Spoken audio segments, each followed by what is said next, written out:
तेजस्वी यादव अभी तक बिहार की जनता का विश्वास जीत ही नहीं पाए। क्या लालू और राबड़ी का वो काल इतना अविश्वास से भरा था, इतना नकारात्मक था कि तेजस्वी यादव को फिर से विश्वास जीतने की जरूरत पड़ रही है। इस 17 साल से पहले उनकी माता, उनके पिता का भी कार्यकाल रहा है, उसमें आपने क्या किया? तो चिराग अब इसी का मुकाबला दिखाएंगे कि कौन ज्यादा पानी में है, ज्यादा दम किसमें है, ज्यादा पावर किसमें है। जन आशीर्वाद रैली।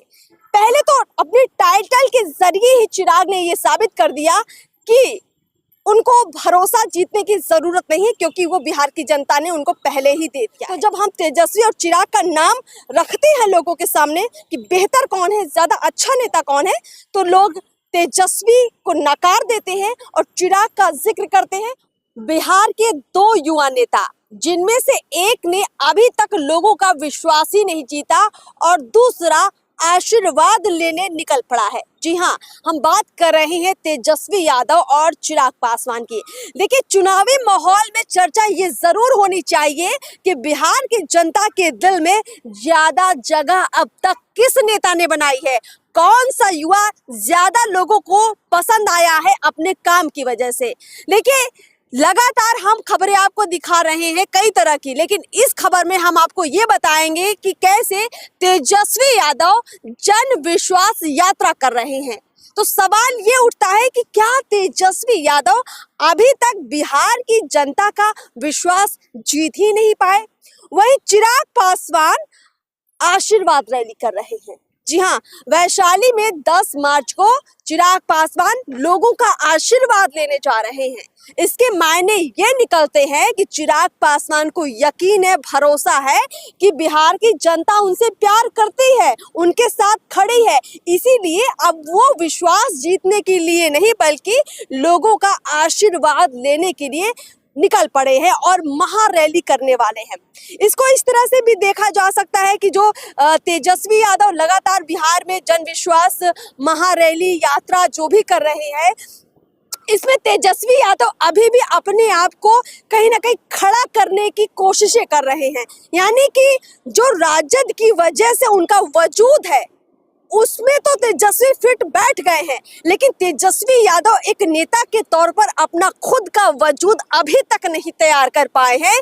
यही कारण है कि अभी तक वो विश्वास जीतने के लिए यात्रा पर यात्रा, रैली पर रैली कर रहे हैं। इस वक्त हम राजधानी पटना के गांधी मैदान में मौजूद हैं, जहां राजद की महारैली होने वाली है। सवाल ये भी है कि राजद की महारैली में तेजस्वी यादव किसका विश्वास जीतना चाहते हैं?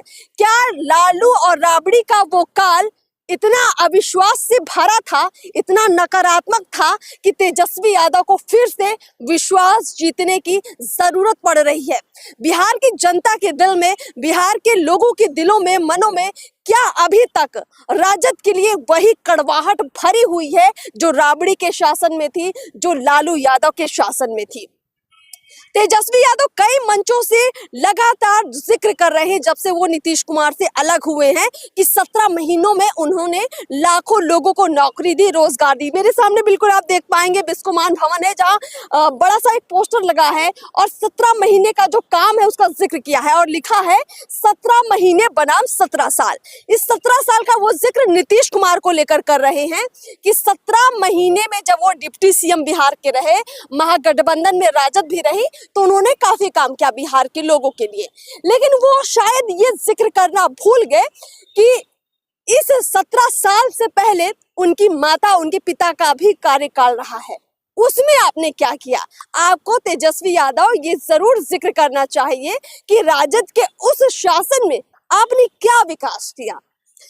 ठीक है, मान लेते हैं कि नीतीश कुमार ने 17 सालों में बिहार के लिए कुछ खास नहीं किया, हम दावा भी नहीं कर रहे कि नीतीश कुमार ने विकास किया है, लेकिन आप अपने पिता और माता के कार्यों को उजागर क्यों नहीं करते?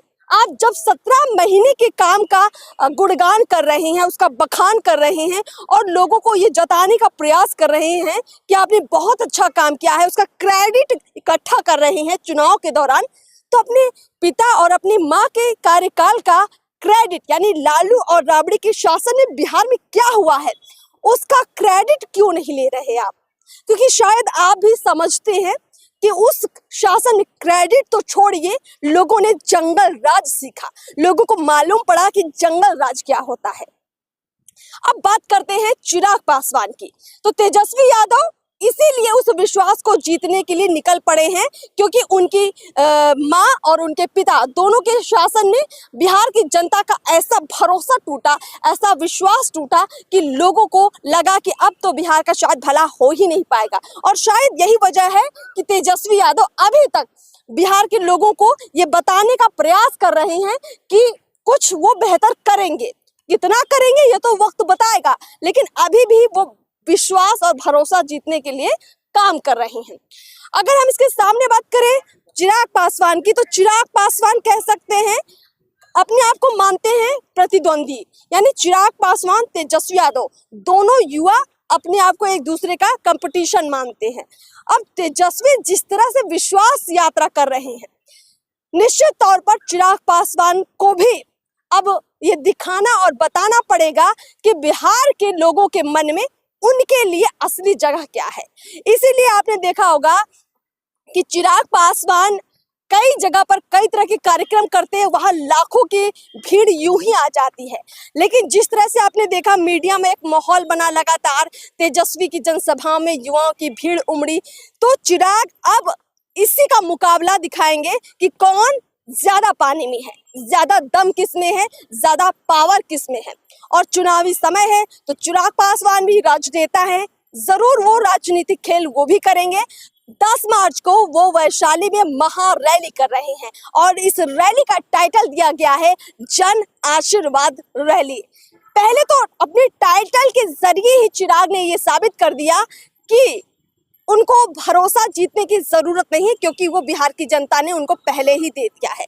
हम भी लोगों से जब बातचीत करते हैं, जब पब्लिक के बीच में जाते हैं, तो जब हम तेजस्वी और चिराग का नाम रखते हैं लोगों के सामने कि बेहतर कौन है, ज्यादा अच्छा नेता कौन है, तो लोग तेजस्वी को नकार देते हैं और चिराग का जिक्र करते हैं और कहते हैं कि चिराग पासवान अच्छे नेता हैं, बिहार का भविष्य संवारने वाली उनमें हैसियत है और जज्बा है। और इसीलिए चिराग अब बिहार की जनता का आशीर्वाद लेने के लिए निकले हुए हैं। अब हम भी देखेंगे कि जो तेजस्वी यादव की जन विश्वास यात्रा है और चिराग पासवान की जो जन आशीर्वाद रैली है, दोनों में कौन जीतता है। महामुकाबला है, महामंच है, चुनावी दौर है, चुनावी समय है। देखते हैं कि बिहार की जनता ज्यादा किसके साथ खड़ी है। फिलहाल इस विश्लेषण में, चर्चा में इतना ही। गांधी मैदान से हम अभी ये खबर आपको दिखा रहे थे, पटना के गांधी मैदान से। और जो भी बिहार से जुड़ी और देश की राजनीति से जुड़ी ऐसी राजनीतिक खबरें हैं जिनका असर सीधे लोगों के कामकाज पर पड़ता है, लोगों के जीवन पर पड़ता है, उनको जरूर आप तक लेकर आएंगे। नमस्कार।